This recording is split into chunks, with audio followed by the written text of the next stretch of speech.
നമ്മുടെ മോളിവുഡിന്റെ അടുത്ത generation rule ചെയ്യാൻ പോകുന്ന നമ്മുടെ ജെൻസി യങ് ആക്ടേഴ്സിനെ എടുക്കുകയാണെന്നുണ്ടെങ്കിൽ വളരെ ചുരുക്കം ആക്ടേഴ്സാണ് നമുക്കുള്ളത്. എന്നാൽ സ്റ്റാർഡവും ഈ പറഞ്ഞ ആക്ടിംഗ് പൊട്ടൻഷ്യലും കൂടി ചേർന്ന് വന്നിട്ടുള്ള ഒരു ആക്ടർ അൺഫോർച്ചുനേറ്റ്ലി നമുക്കില്ല. ഒരു ഡിസ്ക്ലെയിമർ ഉണ്ട്, ഈ വീഡിയോയിൽ ഞാൻ പറയുന്ന കാര്യം എൻ്റെ പേഴ്സണൽ ഒപ്പീനിയൻ മാത്രമായിരിക്കും, നിങ്ങൾക്ക് ഡിഫറെൻ്റ് ആയിരിക്കും, അത് നിങ്ങൾ കമൻറ്റ് ചെയ്യാം. ഒരാൾക്ക് നല്ലൊരു ആക്ടിംഗ് പവർ മാത്രം ഉണ്ടായാൽ പോരാ, അത് സെല്ല് ചെയ്യാനുള്ള ഒരു ബ്രാൻഡും കൂടെ ഉണ്ടായിരിക്കണം എന്ന രീതിയിലാണ് നമ്മളുടെ ഇപ്പോഴത്തെ ഒരു ഫിലിം കൾച്ചർ വന്ന് നിൽക്കുന്നത്. അത് നമുക്ക് ഒരിക്കലും തെറ്റാണെന്ന് പറയാൻ പറ്റില്ല. ഇപ്പോൾ നസ്ലിനെ വെച്ചൊരു സിനിമ അനൗൺസ് ചെയ്യുന്നതും മറ്റൊരു യങ് ജെൻസി ആക്ടേഴ്സിന്റെ ഇടയിൽ നിന്ന് വേറൊരു ആക്ടറിനെ വെച്ച് അനൗൺസ് ചെയ്യുന്നതും വെച്ച് കമ്പയർ ചെയ്ത് നോക്കുമ്പോൾ ഈ രണ്ടിൽ ഏതായിരിക്കും കൂടുതൽ ആൾക്കാർ പൈസ മുടക്കാൻ വേണ്ടിയിട്ട് റെഡി ആവുക എന്നുള്ളത് തന്നെയാണ് ഒരു സ്റ്റാർഡം എന്ന് പറയുന്നത് കൊണ്ട് ഉദ്ദേശിക്കുന്നത്. പക്ഷേ ഞാൻ ഒരു ആക്ടർ എന്ന രീതിയിൽ നോക്കുന്ന സമയത്ത് സ്റ്റാർഡം എന്നുള്ളത് സെക്കൻഡറി ആണ്. എൻ്റെ ഫസ്റ്റ് പ്രയോറിറ്റി എന്ന് പറയുന്നത് ഒരു ആക്ടറിന് ഒരു റോള് മാത്രം കണ്ടിന്യൂസ് ആയിട്ട് ചെയ്യാൻ പറ്റുന്ന ഒരു സ്റ്റൈൽ ഉണ്ടാവാൻ പാടില്ല. ആ ഒരു ആക്ടറിനെ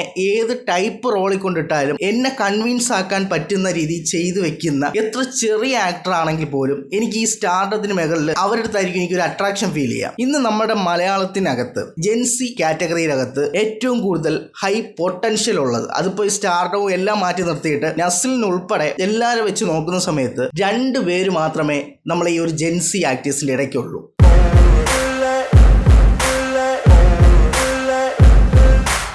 സന്ദീപ് പ്രദീപ്, സാഗർ സൂര്യ. സന്ദീപും സാഗർ സൂര്യയും തമ്മിൽ ഒരുപാട് സിമിലാരിറ്റീസ് ഉണ്ട്. അതിപ്പോൾ പെർഫോമൻസിന്റെ കാര്യത്തിലായാലും തിരഞ്ഞെടുക്കുന്ന സിനിമകളുടെ കാര്യത്തിലായാലും. പക്ഷെ ഇവർക്ക് 2 പേർക്കും ഇല്ലാത്തൊരു കാര്യമാണ് നസ്ലിനുള്ളത്, സ്റ്റാർഡം. സാഗർ സൂര്യ വെച്ച് നോക്കുമ്പോൾ സന്ദീപിന് കുറച്ച് കൂടുതലാണെന്ന് വേണമെങ്കിൽ പറയാം. അതല്ലാത്ത പക്ഷം ഇവർ 2 പേർക്കും സ്റ്റാർഡം എന്ന് പറയുന്നത് കുറവാണ്, ഇല്ലാന്ന് പറയാൻ പറ്റില്ല. ഇന്ന് നമ്മൾ നോക്കാൻ പോകുന്നത് ഈ 2 ആക്ടേഴ്സിന്റെയും സിമിലാരിറ്റീസും ഇവരുടെ പെർഫോമൻസും എന്തുകൊണ്ട് അവർക്ക് സ്റ്റാർഡം കിട്ടുന്നില്ല. സന്ദീപ് റീസെന്റ് ചെയ്ത 2 സിനിമകൾ എന്ന് പറഞ്ഞാൽ ഒന്ന് പടക്കളം, ഒന്ന് ഇക്കോ. ഇതുപോലെ തന്നെ സാഗർ സൂര്യ 2 സിനിമ എടുക്കുകയാണെങ്കിൽ ഒന്ന് പണി, അതുപോലെ തന്നെ പ്രകമ്പനം. ഈ 4 സിനിമകൾ തമ്മിൽ അങ്ങോട്ടും ഇങ്ങോട്ടും സിമിലാരിറ്റീസ് ഉണ്ട്. പടക്കളം എന്ന സിനിമയ്ക്കകത്ത് സന്ദീപിന്റെ ക്യാരക്ടർ എന്ന് പറയുന്നത് 2 പേഴ്സണാലിറ്റി ആയിട്ടാണ് ചെയ്തിരിക്കുന്നത്. മറ്റൊരാളുടെ പേഴ്സണാലിറ്റിയും കൂടി അതിനകത്ത് പെർഫോം ചെയ്ത് കാണിച്ചിട്ടുണ്ട്. അതും ഒരുപാട് അപ്രിസിയേഷൻ കിട്ടിയ ഒരു സിനിമയും കൂടിയാണ്, ഹിറ്റ് സിനിമയാണ്. അതുപോലെ തന്നെയാണ് പ്രകമ്പനം എന്ന് പറയുന്ന സിനിമ. സാഗർ സൂര്യ മറ്റൊരാളുടെ പേഴ്സണാലിറ്റിയും തന്റെ പേഴ്സണാലിറ്റിയും സ്വിച്ച് ചെയ്ത് പെർഫോം ചെയ്യുന്ന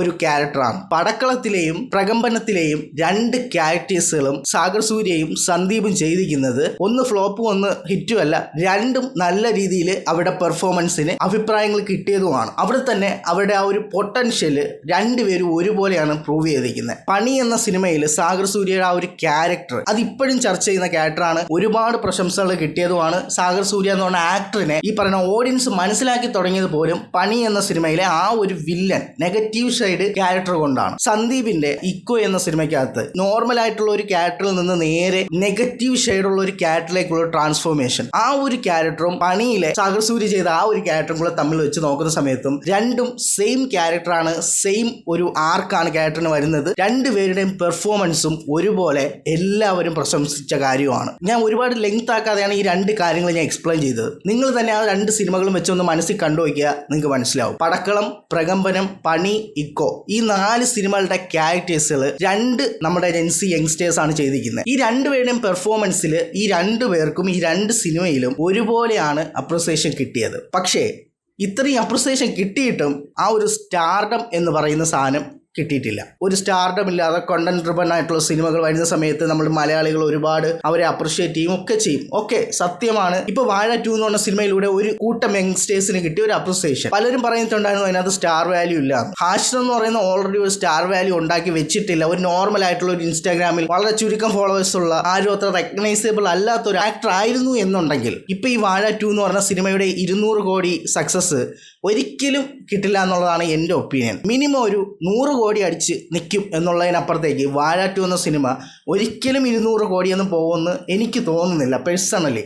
കാരണം ഹാഷിർ എന്ന് പറയുന്ന ഒരു സ്റ്റാറും കൂടി അതിനകത്തുണ്ട്. അതൊരു സ്റ്റാർ ആണെന്നുള്ളത് പലരും അക്സെപ്റ്റ് ചെയ്യുന്നില്ല. കാരണം എന്തെന്ന് വെച്ചാൽ അത് സോഷ്യൽ മീഡിയയിൽ ഉണ്ടാക്കിയ ഫോളോവേഴ്സാണ്. ഒരു ചെറിയൊരു കാര്യം മാത്രം ചിന്തിച്ചാൽ മതി. പുതുതായിട്ട് വേണ്ട ഒരു നടൻ ഒരിക്കലും ഇൻസ്റ്റാഗ്രാം പേജ് തുടങ്ങിയിട്ട് അവൻ്റെ ആദ്യത്തെ സിനിമയിലൂടെ ഒരു 2 മില്യൺ ഫോളോവേഴ്സ് അല്ലെങ്കിൽ ഒരു 3 മില്യൺ ഫോളോവേഴ്സൊക്കെ ഒറ്റയടിക്ക് ആദ്യത്തെ സിനിമയിലൂടെ കയറി വരിക എന്ന് പറയുന്നത് ഒരിക്കലും പോസിബിൾ ആയിട്ടുള്ള കാര്യമല്ല. വളരെ റെയറായിട്ടുള്ള ചില ആക്ടേഴ്സിന് മാത്രമാണ്, അതും വളരെ റെയറായിട്ട്. പക്ഷേ ഹാഷിർ എന്ന് പറയുന്നത് ഓൾറെഡി സിനിമയിൽ വരുന്നതിന് മുമ്പ് തന്നെ അത്രയും ഫാമിലീസിനെ ഉണ്ടാക്കി വെച്ചിട്ടുണ്ട്. ഞാൻ ഇങ്ങനൊരു സിനിമയിൽ അഭിനയിക്കാൻ പോവാണെന്നുള്ളത് മാത്രം അറിഞ്ഞാൽ മതി. 2 മില്യൺ ഉള്ളതിൽ ഒരു 1 മില്യൺ പോയിട്ട് ഒരു 1 ലക്ഷം പേരെങ്കിലും വന്ന് ഒരു ടിക്കറ്റ് എടുക്കും എന്നുള്ളത് നമുക്ക് ഉറപ്പാണ്. അപ്പോൾ നമ്മുടെ ഓഡിയൻസ് എന്ന് പറയുന്നത് സ്റ്റാർഡം എന്ന് പറയുന്നതിനോട് തന്നെയാണ് ഇപ്പോഴും ഹുക്കായി കിടക്കുന്നത്. പിന്നെ സിനിമ നല്ലതാണോ അല്ലേ എന്നുള്ളത് അതൊരു ചോദ്യചിഹ്നമാണ്. അങ്ങനെ നോക്കുകയാണെങ്കിൽ ഇക്കോ എന്ന് പറയുന്ന സിനിമ എന്തുമാത്രം ആൾക്കാരുടെ റെസ്പോൺസ് കിട്ടിയൊരു സിനിമയാണ്. ആ ഒരു സിനിമയ്ക്ക് 100 കോടി എന്ന് പറയുന്ന ഒരു അച്ചീവ്മെന്റ് ഇല്ല. ഇന്ന് വാഴ 2 കിട്ടിയ അതേപോലത്തെ റെസ്പോൺസ് ഒക്കെ തന്നെയാണ് എക്കോ എന്ന് പറഞ്ഞ സിനിമയ്ക്ക് കിട്ടിയത്. ഒരുപാട് ചർച്ചയായിട്ടുണ്ടായിരുന്നു. സന്ദീപ് എന്ന് പറയുന്ന ഒരു യങ് ആക്ടറാണ് അതിൽ മെയിൻ ലീഡായിട്ട് ചെയ്തിരിക്കുന്നത്. ആ ഒരു സിനിമയ്ക്ക് കിട്ടാത്തൊരു സക്സസ് വാഴ 2 എന്ന സിനിമയ്ക്ക് കിട്ടിയിട്ടുണ്ടെങ്കിൽ അത് ഓൾറെഡി ഒരു സ്റ്റാർ വാല്യൂ പുറത്തുണ്ടാക്കി വെച്ചതിന്റെ തന്നെയാണ്. പല രീതിയിൽ ഇതിൻ്റെ കൂടെ യോജിക്കുന്നവരും ഉണ്ടാവും, യോജിക്കാത്തവരും ഉണ്ടാവും. വാഴ 2 എന്ന് പറഞ്ഞ സിനിമ നല്ലൊരു സിനിമ തന്നെയാണ്. ഇക്കോ എന്ന് പറഞ്ഞ സിനിമയ്ക്കും ഇതേ രീതിയിലുള്ള റെസ്പോൺസ് തന്നെയാണ് വന്നത്. അപ്പോൾ സ്റ്റാർഡം എന്ന് പറയുന്നത് മാറ്ററാണ്. ഞാൻ അടക്കമുള്ള എല്ലാ മലയാളികളും കണ്ടന്റ് ആണ് കിങ് എന്ന് പറയാറുണ്ട്. പക്ഷേ കണ്ടന്റിൻ്റെയോടൊപ്പം തന്നെ സ്റ്റാർഡം എന്ന് പറയുന്നത് വളരെ ഇമ്പോർട്ടൻ്റ് ആണ്. അത് നമ്മുടെ മലയാളത്തിൽ വളരെ ചുരുക്കം ആൾക്കാർക്ക് ഉണ്ടാക്കിയെടുക്കാൻ പറ്റിയിട്ടുള്ളൂ. അത് അവരുടെ സ്കില്ലാണ്. ഒരിക്കലും അവർക്ക് ആരും ചുമ്മാ എടുത്ത് സ്റ്റാർഡം കൊടുക്കില്ല. നമ്മളൊരു മാത്യുവിനെ കുറിച്ച് ഒരു വീഡിയോ ചെയ്തിട്ടുണ്ടായിരുന്നു. അതിനകത്ത് മാത്യുവിന് ഒരു സ്റ്റാർഡം ഉണ്ടായില്ല എന്ന് പറഞ്ഞ സമയത്ത് അതിൻ്റെ അടിയിലൊരു കമൻറ്റ് വന്നു, ലുക്ക് മാറ്റേഴ്സ് ആണെന്ന്. ആ കമൻറ്റിനകത്ത് വന്ന ലൈക്ക് എന്ന് പറയുന്നത് 1.2K ലൈക്കാണ് ആ ഒരു കമൻറ്റിന് കിട്ടിയിരിക്കുന്നത്. നമ്മുടെ ഈ ഒരു ഇൻഡസ്ട്രിയിൽ ലുക്ക് മാറ്റർ ആണെന്നുണ്ടെങ്കിൽ സന്ദീപ് എന്ന് പറഞ്ഞ ആക്ടറിനും സ്റ്റാർഡം ഉണ്ടാവാൻ ആ ഒരു സിനിമ തന്നെ ധാരാളമായിരുന്നു. എക്കോ എന്ന് പറഞ്ഞ സിനിമ. ഇവിടെ ലുക്ക് എന്ന് പറയുന്നത് ഒരു സ്റ്റാർഡത്തിന് ഒരിക്കലും മാറ്റർ അല്ല. ഇവിടെ വേണ്ടത് മാർക്കറ്റ് ചെയ്യാനുള്ള കഴിവാണ്.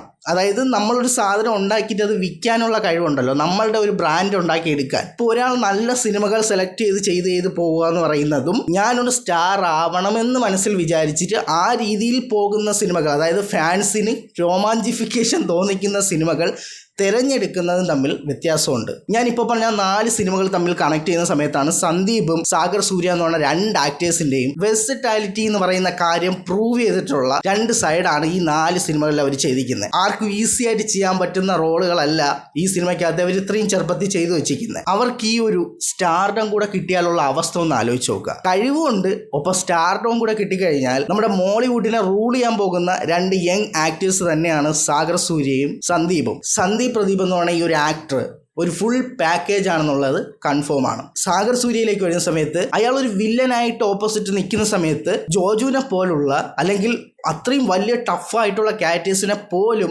നമുക്ക് ഒരു നിമിഷത്തേക്ക് ഇവൻ അടിച്ചിടുമോ എന്ന് നമുക്ക് തോന്നിപ്പോയി. അത് തന്നെയാണ് ഒരു സ്റ്റാർഡം എന്നുള്ളത് ഉണ്ടാക്കിയെടുക്കാൻ, അല്ലെങ്കിൽ ഈ പറഞ്ഞ ഓറ എന്ന് പറയില്ലേ, ആ സാധനം ഉണ്ടാക്കിയെടുക്കാൻ പറ്റും എന്നുള്ളതിൻ്റെ ഒരു സാമ്പിൾ എന്ന് വേണമെങ്കിൽ പറയാം. പ്രകമ്പന സിനിമ എടുത്ത് നോക്കിക്കഴിഞ്ഞാൽ അതിനകത്തുള്ള കോമഡി സിറ്റുവേഷൻസിലൊക്കെ ഏത് രീതിയിലാണ് ചെയ്തു വെച്ചിരിക്കുന്നതെന്ന് അത് കണ്ടാലും നമുക്ക് മനസ്സിലാവും. സന്ദീപിന് ഈക്വൽ ആയിട്ടുള്ള ഒരു ഓപ്പോണന്റ് ആയിട്ട് നിൽക്കുന്ന, അല്ലെങ്കിൽ ഇവർ 2 പേരും കൂടെ ഒരു സിനിമയിൽ ഫേസ് ടു ഫേസ് വന്നു കഴിഞ്ഞാൽ ഈ 2 ആക്ടേഴ്സിന്റെ പൊട്ടൻഷ്യൽ എത്രത്തോളം വലുതാണെന്നുള്ളത് നമുക്ക് പ്രൂവ് ചെയ്ത് അവർ കാണിച്ചു തരും. പക്ഷേ ഈ പറയുന്ന സ്റ്റാർഡം എന്ന് പറയുന്ന സാധനം ഇല്ലാത്തത് കൊണ്ട് ആ ഒരു സമയത്ത് ഒരു അപ്രിസിയേഷൻ കിട്ടുന്നതല്ലാതെ ഇനി അടുത്തൊരു സിനിമ വരുന്ന സമയത്ത് ആ ഒരു ആക്ടറിനെ വെച്ച് ഇത്രയും കളക്ഷൻ കിട്ടും എന്നുള്ള രീതിയിലുള്ള ഒരു സംഭവം ഒന്നും ഉണ്ടായിട്ടില്ല. പേഴ്സണലി എൻ്റെ ഒപ്പീനിയനിൽ പറയുകയാണെങ്കിൽ നമ്മളെ ജെൻസി യങ് സ്റ്റാർസിൻ്റെ ഇടയ്ക്ക് ഏറ്റവും നല്ല ആക്ടേഴ്സ് അല്ലെങ്കിൽ ഏറ്റവും നല്ല പെർഫോമൻസ് ഇന്ന് ടോപ്പിൽ നിൽക്കുന്ന ആരാണെന്ന് ചോദിച്ചു കഴിഞ്ഞാൽ ഈക്വലി പറയാൻ പറ്റും സന്ദീപ് പ്രദീപ് ആൻഡ് സാഗർ സൂര്യ. ഈ സ്റ്റാർഡം എന്ന് പറഞ്ഞാൽ നമുക്കൊരു തോക്കുമായിട്ട് റെപ്രസെന്റ് ചെയ്യാം. ഈ തോക്കിനകത്ത് ബുള്ളറ്റ് ഇല്ലെങ്കിൽ പോലും ഓപ്പോസിറ്റ് നിൽക്കുന്ന ആൾ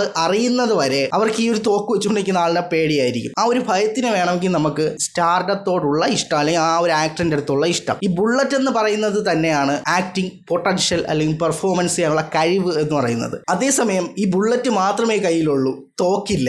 ബുള്ളറ്റ് ഉള്ളൊരു തോക്കാണ് ഒരാളെ കൈ ഇരിക്കുന്നതെന്നുണ്ടെങ്കിൽ അപ്പോൾ ആ ഒരു ഓഡിയൻസിന്റെ ആ ഒരു ഭയത്തിന് എത്രത്തോളം, അതായത് ആ ഒരു സ്നേഹത്തിന് എത്രത്തോളം ആഘാതം ഉണ്ടാവും എന്നുള്ളത്. ബുള്ളറ്റ് ഇല്ലാത്ത തോക്ക് വെച്ചപ്പോൾ ഇത്രയും കിട്ടിയെങ്കിൽ ബുള്ളറ്റ് ഉള്ളൊരു തോക്ക് വയ്ക്കുമ്പോൾ എന്തുമാത്രം ഒരു ഇഷ്ടം ആ ഒരു ആക്ടറിനോടെ കിട്ടും എന്നുള്ളത്. അൺഫോർച്യുനേറ്റ്ലി നമ്മളുടെ ഇൻഡസ്ട്രിയിൽ തോക്കും ബുള്ളറ്റും ഒരുമിച്ച് ഒരാളുടെ കൈ കൊടുക്കില്ല. ഞാനിപ്പോൾ ഈ പറഞ്ഞ ഒരു എക്സാമ്പിൾ നിങ്ങൾക്ക് മനസ്സിലായോ എന്നറിയില്ല, പക്ഷേ നിങ്ങൾക്ക് ഇത് മനസ്സിലായിട്ടുണ്ടെങ്കിൽ നിങ്ങൾക്ക് കാര്യം കത്തിക്കാണും. നമ്മുടെ മോളിവുഡിലെ 2 പവർഫുൾ ആയിട്ടുള്ള ബുള്ളറ്റ്സ് ആണ് സന്ദീപ് പ്രദീപും സാഗർ സൂര്യയും. നമ്മൾ ഓഡിയൻസ് വിചാരിച്ച അവർക്കൊരു തോക്ക് സമ്മാനിക്കാൻ പറ്റും. റീസെന്റ് വീഡിയോസ് ഞാൻ ഇവിടെ കൊടുത്തിരിക്കാം, ഒപ്പം എൻ്റെ ഫസ്റ്റ് കോമിക്കും ഞാൻ ഇവിടെ കൊടുത്തേക്കാം. സബ്സ്ക്രൈബ് ചെയ്തിട്ടേക്കുക. ഇതിനേക്കാൾ ഇടിവെട്ടായിട്ടുള്ള മറ്റൊരു വീഡിയോ കാണാം. It's me Ansha Nisar.